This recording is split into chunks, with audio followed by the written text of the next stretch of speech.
사랑과 은혜가 풍성하신 하나님, 2024년 1월 두 번째 주일날 주님 앞에 나와 예배를 드림에 기쁨에 감사를 찬양할 수 있게 해주셔서 감사합니다. 연초부터 바쁜 일정에 해야 될 일이 많음에 마음이 분주하고 올해도 경기가 어렵다는 말들에 재정의 부담과 자가가 없음에 대한 두려움 가운데 하루를 보냈습니다. 그러나 주님 앞에 나아가 곰곰이 기도해 보니 하루하루 일이 없어 걱정하는 사람도 있는데 하루하루 할 일을 주심에 감사하고, 재정에 부담이 있지만 굶지 않고 가족들과 세 끼를 챙겨 먹을 수 있게 해주심에 감사하고, 내 집이 아니더라도 추위에 떨지 않고 안전하게 살 수 있는 남의 집에 주심을 감사합니다. 주님, 바쁘든 안 바쁘든 재정에 여유가 있든 없든 집이 있든 없든 이 모든 상황을 주님 앞에 이야기하고 각자의 상황에 살아계시고 함께 해주셨던 주님이 계심을 발견하고 감사하는 저희가 될 수 있도록 도와주시옵소서. 교회를 위해 기도합니다. 사랑하라 사람을 그리스도처럼이란 올해의 주제를 계속 기억하면서 공동체 안에서 그리스도 없는 저희만의 사랑이 아니라 그리스도처럼 겸손히 하나님 앞에 엎드려 남의 것을 부러워하지 않고 일용할 양식을 주신 주님의 사랑이 공동체의 사랑이 될 수 있도록 인도하여 주시옵소서. 여전히 육신의 아픔과 정신의 고통으로 힘들어하는 공동체 한우들과 한우의 가족들을 공동체 안에서 세심히 살필 수 있도록 저희 마음에 여유를 주시고, 아픈 한우들은 회복될 수 있도록 은혜를 주시옵소서. 여전히 끝나지 않는 전쟁이 곳곳에서 일어나고 있습니다. 전쟁에 속한 나라들의 지도자들이 생명을 소중히 여길 수 있도록 그들의 생각을 주관하여 주시고, 주어진 것들이 주님의 은혜임을 깨닫게 하여 주시옵소서.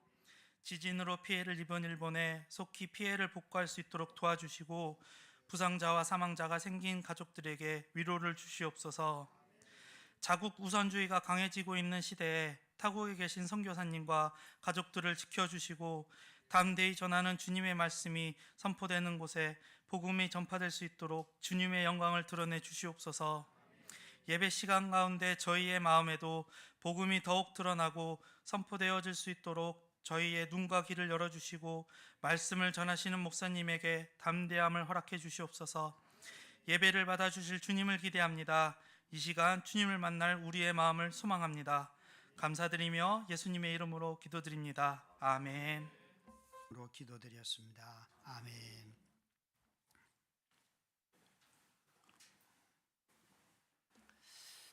원래 저희 교회의 표가 사랑하라 사람을 그리스도처럼, 이게 저희 교회 표예요.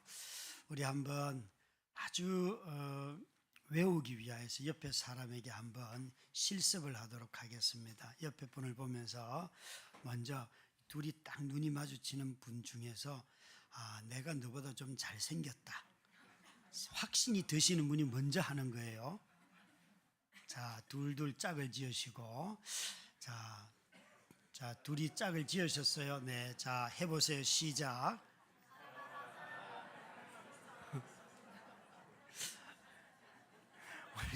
우리 찬양 인도한 선미 집사님이 저를 보면서 자기가 더 잘생겼다고 지금 먼저 하시는데, 저는 제가 잘생겼어요. 자, 이제 파트너를 좀 바꿔서 하겠습니다. 또 이번에는 보면서 키가 좀 작은 사람이 먼저 하겠습니다. 둘이 짝을 빨리 지어보세요. 자, 둘이, 키가 좀 작으신 분이.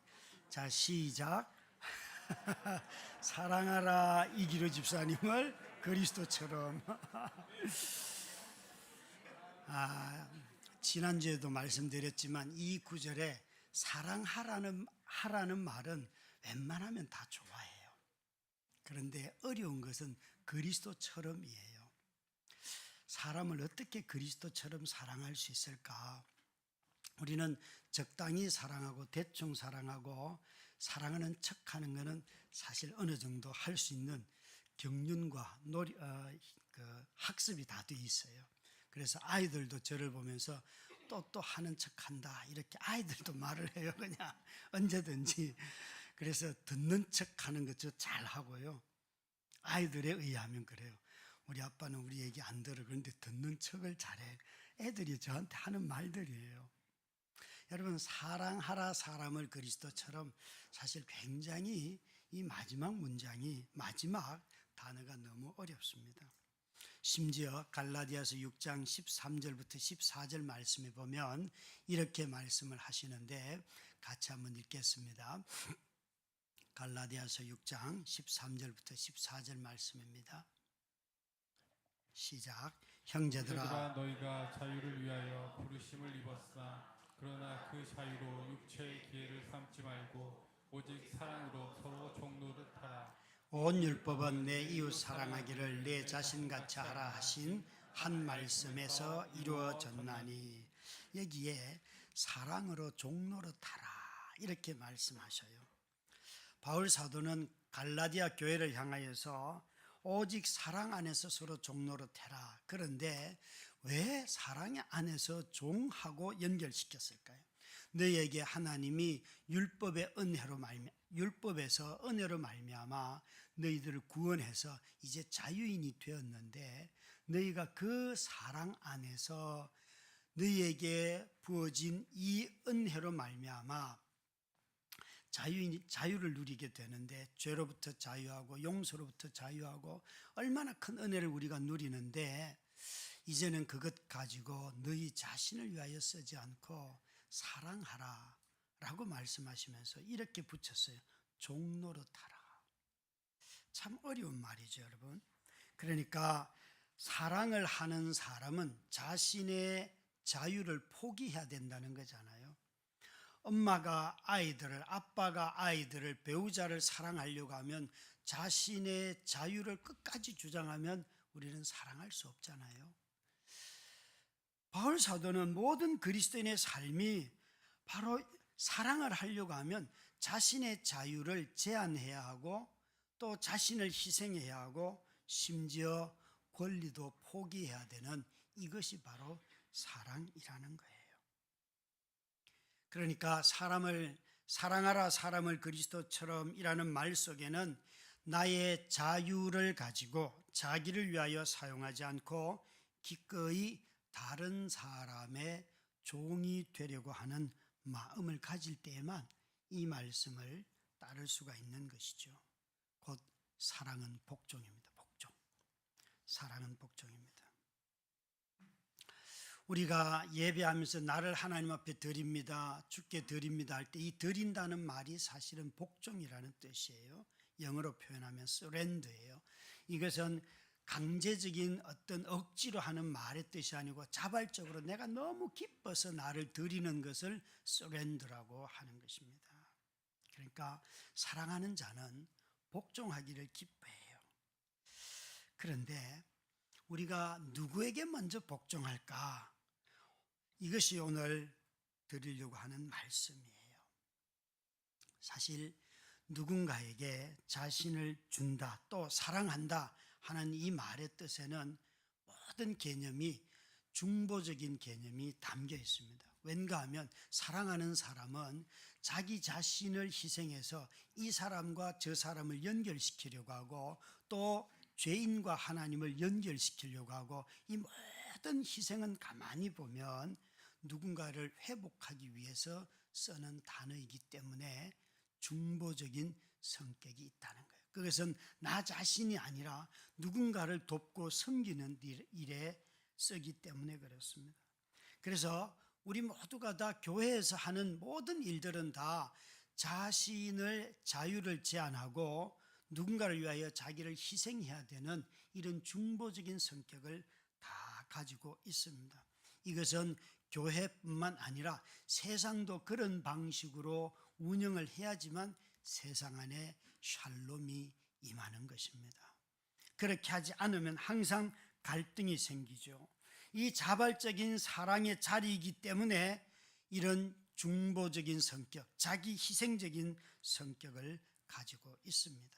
이 우리를 향하여서 부르심 받았다 그러는데, 부르심에는 반드시 책임감도 따를 뿐만 아니라 특별히 그 책임감 안에는 사람에 대한 사랑으로 사람을 사랑하기 때문에 해야 하는 헌신이 있습니다. 그래서 이것을 나 자신의 개인의 자유를 희생하는 것이 바로 사랑에 대해서 헌신한다고 말씀을 드리는 것입니다. 이스라엘 백성들은 출애굽하고 난 뒤 하나님이 그들을 출애굽하면서 이렇게 말씀했습니다. 너희를 제사장 나라로 삼았다. 제사장 나라라는 이 말 속에는 아주 거룩함이 담겨 있습니다. 출애굽기에도 그렇게 말씀하셨습니다. 19장 6절에 보면 이들을 구원하시면서 내가 너희를 구원한 이유가 바로 제사장 나라 거룩한 백성이 되기 위하여서, 또 29장 45절에도 내가 너희들 가운데 거하기 때문에 나는 너희의 하나님이 되고 너희는 내 백성이 되고, 이게 하나님이 신구약에 끊임없이 하시는 말씀이에요. 이게 왜 제사장의 속성에 무엇과 관련이 되는가 하면 여기에 거룩함이에요. 하나님이 거하시기 때문에 너희가 거룩하다는 거예요. 그런데 하나님이 거하시는 거룩한 공동체가 신약에 오면 이렇게 베드로전서 2장 9절에는 너희는 거룩한 족속, 거룩한 제사장, 거룩한 나라라 이렇게 말씀하시면서 우리 모두가 다 하나님의 제사장이라는 거예요.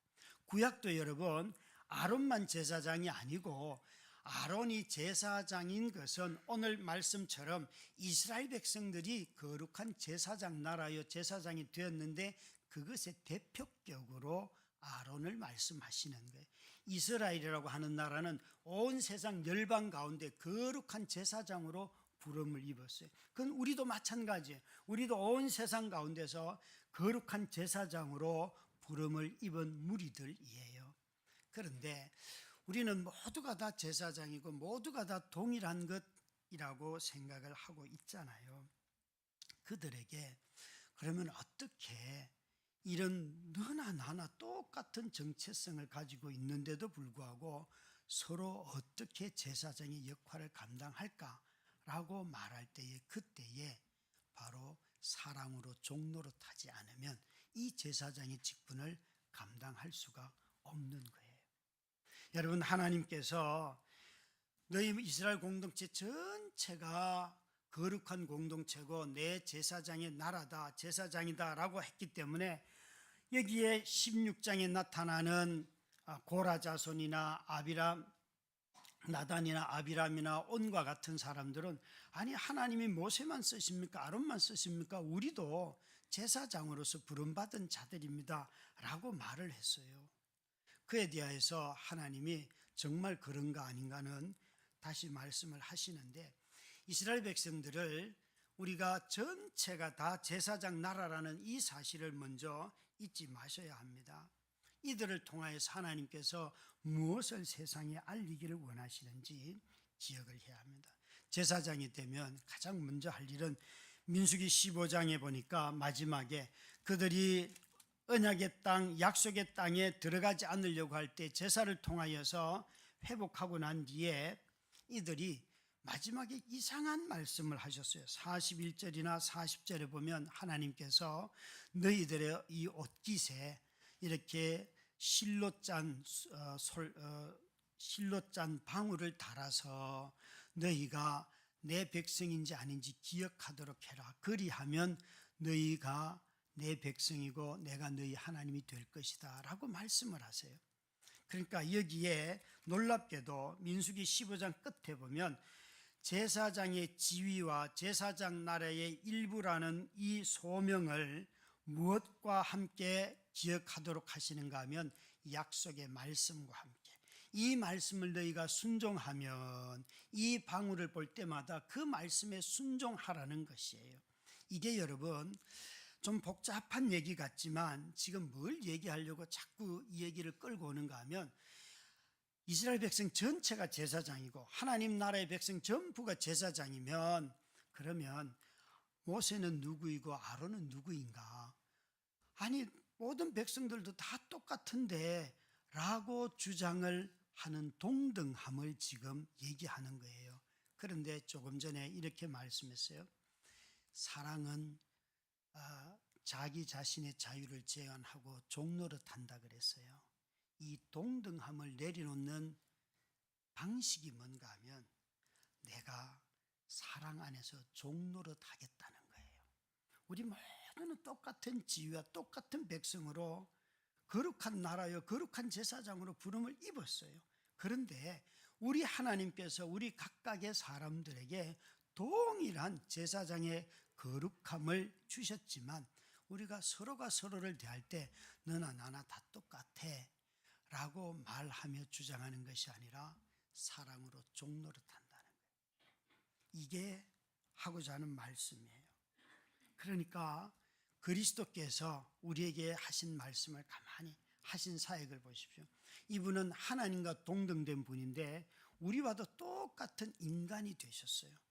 예수 그리스도는 인간이세요. 그런데 이분은 오셔서 하나님과 동등됨도 내려놓으시고 우리 인간과 동등됨에도 불구하고 오히려 우리를 섬기기 위하여 자기 자신을 주셨어요. 여러분, 이것이 그리스도인들이 말하는 사랑의 종노릇한다는 말의 뜻이에요. 우리 모두는 다 사랑하려고 하면 이런 복종이 없이는, 자발적인 포기가 없이는 결코 사랑할 수가 없습니다. 그런데 언제 그러면 복종하고 사랑하는 힘이 나올까? 특별히 비난을 들을 때예요.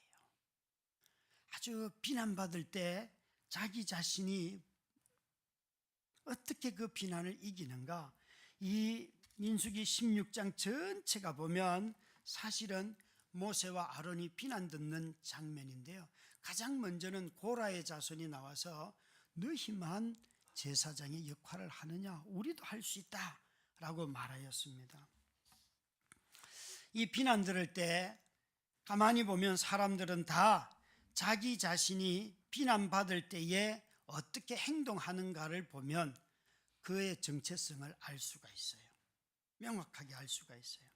오히려 조금 전에 말씀대로 한다면 내가 비난 들을 때도 내 자유와 내 행동의 의로움을 다 내려놓고 그때 내가 복종할 수 있을까?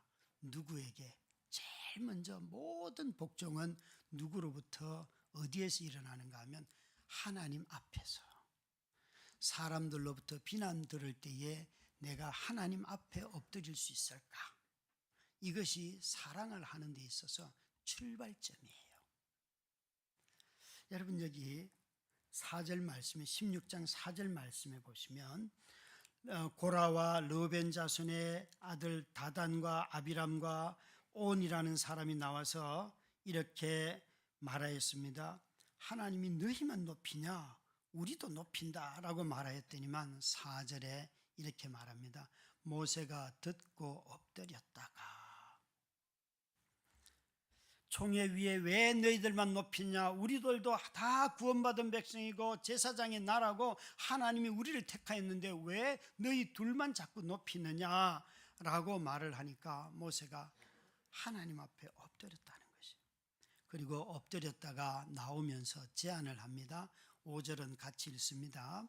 고라와 그의 모든 무리에게 말하여 이르되 아침에 여호와께서 자기의 속한 자가 누구인지 거룩한 자가 누구인지 보이시고 그 사람을 자기에게 가까이 나오게 하시되 곧 그가 택하신 자를 자기에게 가까이 나오게 하시니 그가 하나님 앞에 엎드렸습니다. 그리고는 나오면서 야, 이것 가지고 우리 싸우지 말자. 오히려 우리 둘 다 하나님 앞에 나아가자.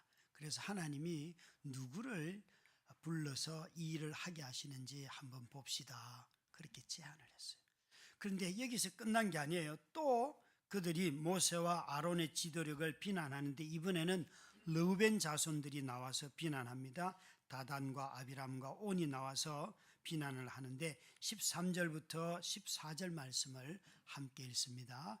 내가 우리를 젖과 꿀이 흐르는 땅에서 이끌어내어 광야에서 죽이려 함이 어찌 작은 일이기에 오히려 스스로 우리 위에 왕이 되려 하느냐? 이뿐 아니라 내가 우리를 젖과 꿀이 흐르는 땅으로 인도하여 들이지도 아니하고 밭도 포도원도 우리에게 기업으로 주지 아니하니 내가 이 사람들의 눈을 빼려느냐? 우리는 올라가지 아니하겠노라. 이 고라 자손이 모세와 아론에게, 특히 아론에게 했던 말들은 우리가 같은 일을 하는데 왜 너만 하냐? 나도 그 일을 할 기회를 달라. 그런 정도의 사실은 비난이에요. 그런데 이 두 번째 이 르벤 자손의 비난은 좀 비난의 내용이 완전히 달라요. 이것은 여러분 알다시피 13장 14장에 민수기 13장 14장에 정탐꾼과 함께 정탐하러 갔다가 돌아와서 그 약속의 땅을 거부했잖아요. 그로 인하여서 심판을 이미 벌써 받았잖아요. 그래서 제사도 하고 다 15장에 했단 말이에요. 그런데 그때 여전히 심판을 다 받는 걸 보면서 두려워 떨고 모세의 중보에 의해서 살았고 다 했음에도 불구하고 여기에 어떤 사람이 아직도 있는가 하면 너희들은 우리를 죽이려고 하는 자들이야. 너희들은 왕이 된 것까지는 우리가 인정하겠는데 죽이는 왕으로 우리를 다스리느냐 이렇게 묻고 있어요. 너희들은 인도도 하지 않고 그 정탐꾼들의 실패가 뭐였는가 하면 다시 광야로 돌아가라예요. 그런데 이들이 지금 하고 있는 말은 아니 광야는 왜 가냐, 올라가서 싸워서 이겨서 포도원도 줘야 되고 우리 기업을 지금 주면 되지 왜 또 광야로 가라고 말하냐, 우리는 더 이상 너를 따라가지 않겠다, 그리고 네가 한 말을 믿지 못하겠다. 이건요 그들이 정탐꾼의 10명의 정탐꾼으로 인하여 이미 심판을 받았음에도 불구하고 여전히 감정이 해소 안 되고 믿음의 해소가 안 되고 여전히 똑같은 문제에 이들은 빠져 있습니다. 그래서 이런 르벤 자손들의 비난을 들으면서 모세가 어떻게 합니까? 15절을 한번 보시기 바랍니다. 시작. 모세가 심히 노하여 여호와께 여짜오되 주는 그들의 헌물을 돌아보지 마옵소서. 나는 그들의 나귀 한 마리도 빼앗지 아니하였고 그들 중에 한 사람도 해하지 아니하였나이다 하고. 여러분 모세가 심히 노하여 분노가 치올랐는데 치솟았는데 기도하러 나아갔다는 거예요. 여러분 분노가 일어나면 감정이 상하면 기도가 잘 안 되죠. 근데 모세는 어마어마한 분노를 가지고도 하나님 앞에 나아가서 기도하기 시작했어요. 그러면서 이렇게 하소연히 하나님 나는 저들의 것을 하나도 취한 적이 없습니다. 하나님 정말 그들 중에 한 사람도 나는 해한 적이 없습니다 라고 말하며 자신의 정직함을 이야기합니다. 죽기를 각오하고 그들과 함께 광야로 나왔고 자신이 그들을 죽음으로 몰고 가는 것이 아니라 죽음을 처한 그들을 불러냈고 구원했고 하나님 앞에 중보하여서 지금까지 살려주었던 자들이에요. 여러분 오늘 이 본문에 나타나는 이 비난은 누가 누구에게 하는 건가 하면 지도자인 모세와 아론을 향하여서 동일하게 지도자급에 해당하는 사람들이 그들을 비난합니다. 이것은 우리에게 하나님의 거룩한 공동체의 제사장으로서의 역할을 감당할 때에 누군가는 자신이 지도자로서 부름을 입은 자들이 있다면 그들은 반드시 비난들을 각오를 하라는 거예요. 비난 듣지 않고 담임 목사의 역할을 감당할 수 없고 장로의 직분을, 권사의 직분을, 안수 집사의 직분을, 교사의 직분을, 찬양 리더의 직분을 감당할 수 없습니다. 이들이 비난한 것은 백성들이기 전에 먼저 지도자들이라는 사실을 여러분 잊지 마셔야 해요. 이들은 자신이 맡겨주신 어떤 직책보다도 너와 나가 다 똑같은 하나님의 백성이고 나도 너보다 잘할 수도 있고 나도 맡겨만 주면 할 수 있어 라고 말하면서 이 제사장인 아론을 또 모세를 비난하였습니다. 교회 모든 문제는 일반 성도들로부터 오기보다는 당회원들로부터 오는 일들이 훨씬 많습니다. 훨씬 많습니다.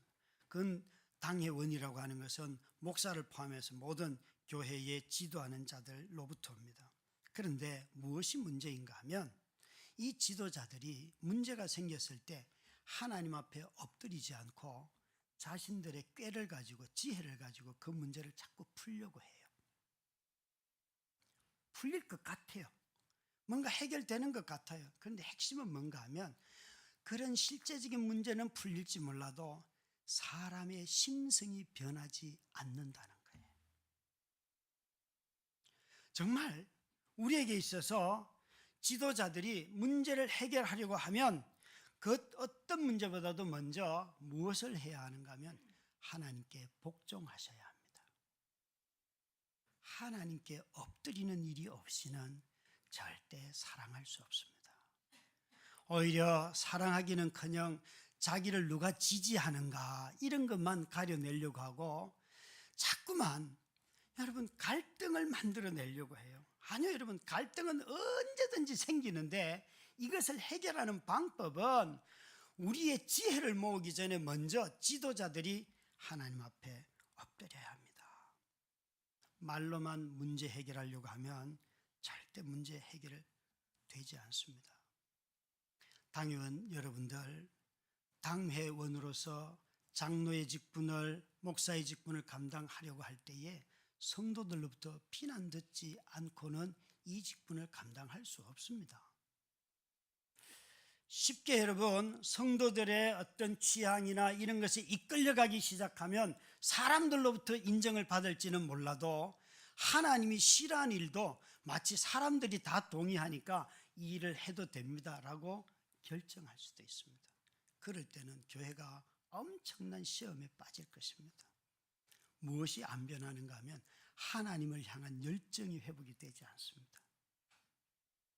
우리가 이런 직분을 맡은 이유는 우리가 이런 직분을 맡아서 직분을 수행할 때 가장 먼저 해야 할 것은 어떤 문제를 만나든지 간에 하나님 앞에 엎드리는 일입니다.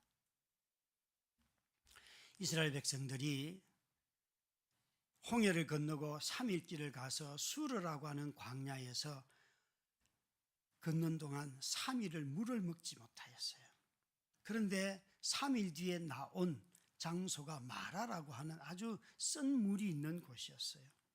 그래서 하나님께서 가지를 던져서 물을 달게 해서 그들이 물을 먹었더라 했는데 그 출애굽기 13장 22절부터 그 사건이 나오는데 27절에 보면 그 마라 다음에 엘림이라고 하는 동네에 들어갑니다. 그곳에는 놀랍게도 종려나무가 너무 많고 70그루나 있고 우물도 12개나 있어요. 이 마라에서 엘림이라고 하는 곳까지 거리를 그 지역을 특정할 수 없기 때문에 며칠이 걸렸을지는 알기는 어려워요.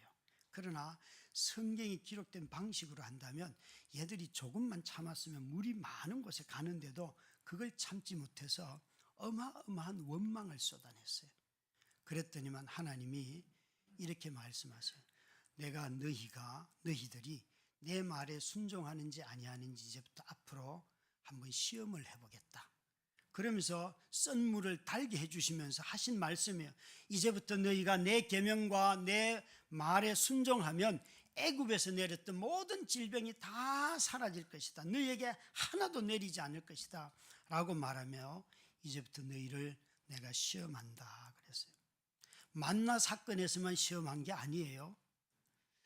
여러분, 이 말씀을 잘 들으셔야 해요. 하나님은 광야에는 물도 모자라고 곡식도 모자라고 고기도 없고 길도 너무 험하고 여러 것이 다 있을 거예요. 그런데 그 일들이 올 때마다 하나님이 뭘 원하시는가 하면 너희가 어떤 상황을 만나든지 간에 내 계명에 순종하는가 아닌가 그걸 나는 보겠다는 거예요. 다시 말해서 우리에게 어떤 문제가 생기면 이번 문제를 통하여서 내가 하나님께 어떤 것을 순종해야 될까 그걸 하나님은 알고 싶다는 거예요. 우리는 자꾸 문제를 풀려고 해요. 문제를 풀어봤자 또 다른 문제 또 생기더라고요. 문제를 풀지 말자는 게 아니에요. 어떤 문제를 만나든지 간에 하나님 앞에 엎드리고 하나님을 우리가 이 일을 통하여 어떻게 사랑할까? 이것을 우리는 깨달아야 하고 이것을 장로님들이 분별을 하고 제가 분별을 하고 교사들이 분별을 하고 집의 가장도 집안에 문제가 생겼을 때에 이 일을 통하여서 하나님이 무슨 말씀에 순종하기를 원하는지를 알기를 원하시는 거예요. 직장에서 사람 간의 갈등이 생겼을 때에도 동일하게 비난하고 저주하고 싸우고 그러지 않고 이 일을 통하여서 나는 하나님의 이 말씀이 나를 통하여서 드러나기를 원합니다. 그걸 하나님은 알고 싶다는 거예요. 사랑하는 성도 여러분, 우리 모두는 다 정말 지도자로서 비난 들을 때에 감정을 쉽게 쏟아낼 수 있습니다. 그러나 하나님께 엎드리지 않습니다. 우리 당회원들에게 간곡히 부탁합니다. 교회에는 정말 많은 문제가 있어요. 해결해도 늘 문제예요. 그런데 당회원들이 모여서 하나님 앞에 기쁘게 엎드리는 당회원들이 되시길 바랍니다. 그렇지 않고는 여러분의 그 꾀를 가지고는, 여러분의 경험을 가지고는, 여러분의 생각을 모아서는 절대 문제 해결이 안 될 것입니다. 당회원들의 생각이 다 나누어질 텐데요. 그건 저 또한 마찬가지입니다. 왜 문제가 없겠습니까? 있지요. 여러분, 여기에 모세와 아론은 그 하나님 앞에 엎드렸습니다. 권사님들, 안수 집사님들, 교사들, 또 가장들, 또 직장에서 팀장들, 또 부서장들, 여러분 교회 안만 그런 게 아니에요. 세상의 문제라고 외면하지 말고 하나님이 그곳의 주인이시니까 그곳에서 여러분 하나님께 복종하면 하나님이 풀어주십니다. 엎드리지 않는 자는 사랑하지 않는 자예요. 성도의 삶을 보고 어려움이 있고 그러거들라 그 사람을 비난하거나 그 사람을 욕하지 않고 하나님 앞에 엎드리시기 바랍니다. 그러면 하나님이 하시는 일을 보게 되는 거예요. 그런데 우리는 너무 이 시대는 자신의 똑똑함을, 자신이 지혜롭다고 자신이 마치 다 해결해 줄 것처럼 말하는데 아무 도움도 되지 않아요. 내가 못 도와줘도, 내가 도울 능력이 없어도 하나님 앞에 엎드리고 복종하면요, 하나님이 도와주십니다. 참으로 우리는 어떤 일을 만나든지 간에 2024년도에 사랑하라 사람을 그리스도처럼 이라는 이 말씀의 표제 앞에서 우리 성도들이 올 한 해 동안 어떤 문제를 만나든지 그 문제를 만나서 내가 이 계명에 순종해 봐야지, 내가 이 계명을 가지고 씨름해야지 하는 말씀을 여러분 꼭 붙잡으시기 바랍니다. 우리 하나님께서는 이런 모세와 아론을 통하여서 어떤 일을 하시는가 보면요, 모세와 아론은 이 사람을 사랑하는데요, 이 사람을 사랑하는 사람들은 항상 심판받는 죄인들 편에 섭니다. 하나님 앞에 엎드린 모세는, 또 아론은 놀랍게도 20절부터 22절 말씀에 보면 이렇게 하나님께 엎드리죠. 같이 읽습니다. 여호와께서 너희는 이 회중에게서 떠나라. 내가 순식간에 그들을 멸하려 하노라. 그 두 사람이 엎드려 이르되 하나님이여, 모든 육체의 생명의 하나님이여, 한 사람이 범죄하였거늘 온 회중에게 진노하시나이까. 여러분, 고라 자손 한 사람이 범죄했는데 왜 하나님 모든 사람을 죽이려고 하십니까?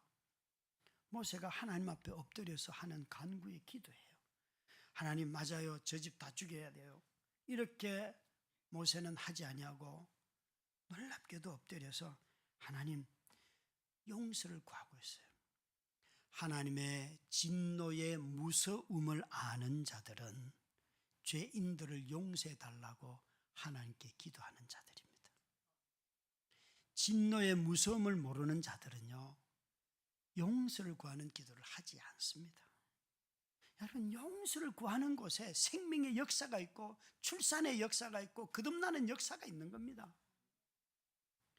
우리가 하나님 앞에서 진노의 무서움을 잃어버렸기 때문에 우리 안에 하나님 앞에 엎드려서도 생명으로 거듭나고 내 안에 생기 도는 이 일들이 없어도 전혀 두려움이 없는 것이에요. 오히려 회중을 멸하려는 하나님의 진노를 모세가 막아서잖아요. 모세가 아론이 막아서지 않습니까? 하나님 절대 안 됩니다. 죄 지은 저놈만 죽여주시고 그 한 사람이 죄 지었는데 왜 다른 사람 죽이십니까? 그랬어요. 심지어 여러분 오늘 이 본문에 보시면 이스라엘 백성 전체가 모세와 아론을 비판합니다. 41절 말씀입니다. 이들이 죽는 것을 보고는 이렇게 말하지요. 41절부터 함께 읽습니다. 이튿날 이스라엘 자손의 온 회중이 모세와 아론을 원망하여 이르되 너희가 여호와의 백성을 죽였도다 하고 회중이 모여 모세와 아론을 칠 때 회막을 바라본즉 구름이 회막을 덮었고 여호와의 영광이 나타났더라.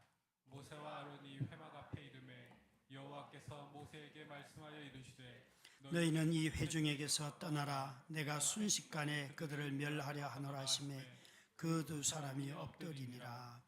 여기에 그 향로로 사건으로 해서 사람들이 죽었어요. 그랬더니만 이튿날 백성들이 나와서 원망했다. 이제는 전체 백성이 자신들을 향하여 저주하고 또 싸움이 시작이 되었어요. 그런데 이들은 하나님 앞에 엎드리면서 47절을 보시기 바랍니다.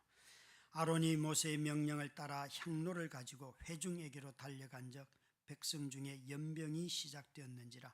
이에 백성을 위하여 속죄하고 죽은 자와 산 자 사이에 섰을 때에 연병이 그치니라. 이 죽음에 심판하시는 이 죽음에 하나님의 그 분노를 누가 막았습니까? 모세와 아론이 막았습니다. 하나님, 죽은 자가 일부 있으나 나머지를 다 살립니다. 여러분, 정말 하나님 앞에 복종하며 엎드리는 자들은 죄인들을 볼 때 하나님께 매달립니다. 그리고 하나님께 그들을 살려달라고 간구합니다. 그것이 진정으로 사랑의 모습이기 때문에 그렇습니다. 사랑하는 자들은 죄인들이 거듭나서 하나님의 백성이 되고 하나님의 백성들이 죄 가운데 가다가 돌이키고 또 그들이 돌이키지 않아도 하나님의 용서로 말미암아 긍휼이 이 공동체 가운데 흘러 넘치는 것을 항상 구하는 자들입니다.